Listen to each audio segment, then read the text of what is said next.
Our next caller is from Bountiful, Utah. Russell, he has a question about the vetting process.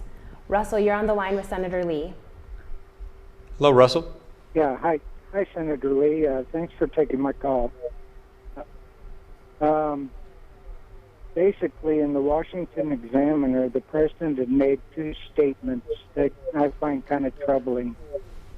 The first one was that he said that the not bringing in the Syrian refugees would cause a national security issue. The other question that I had was he said that by not continuing or not pass or by passing the bill, delaying the efforts to bring in the Syrian refugees, it would basically divert funding and support from an evolving and improving vetting program. And my question is basically, well, if it's evolving and improving, then that means we're betting hundreds of lives on what is going to occur. So I was wondering what your feelings are about those two statements. Okay. Thank you very much for asking that question. Yeah, I share your concern. The president made a number of statements that day. I believe you're referring to his speech on Monday, with which I respectfully but very strongly disagree.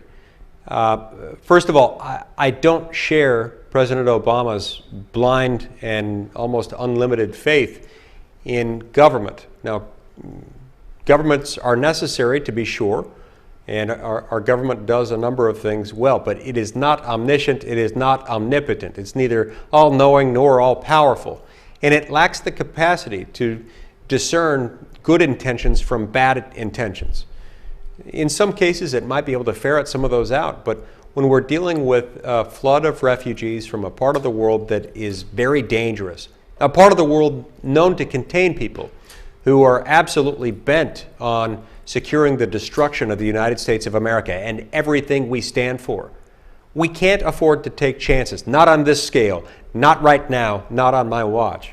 So when the president says we have to do this and trust us because we'll get it right, we should remember that we can't put too much trust, we can't put faith in the government.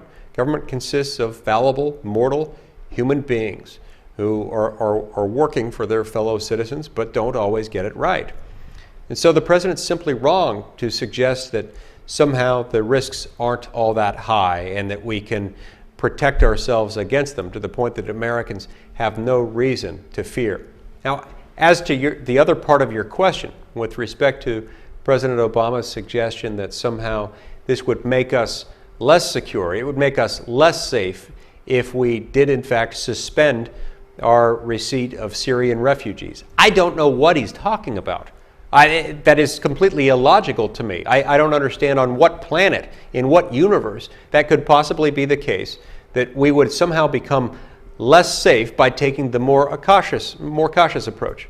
Now look, out of an abundance of caution, I think we ought to push pause for a while. I think we ought to reevaluate our Syrian refugee program, and we ought to wait for at least a few months, 6, 7, 8 months, maybe longer, before we figure out whether it's safe to do so, before we figure out how we can make it more safe.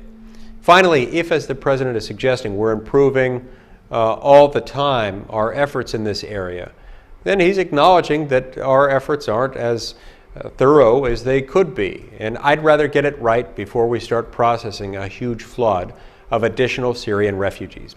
Remember, a number of the attackers in Paris were European citizens, but at least one of the terrorists who attacked in Paris last Friday was someone who we believe was from Syria, who was processed as an immigrant into Greece and then went to Paris from Greece.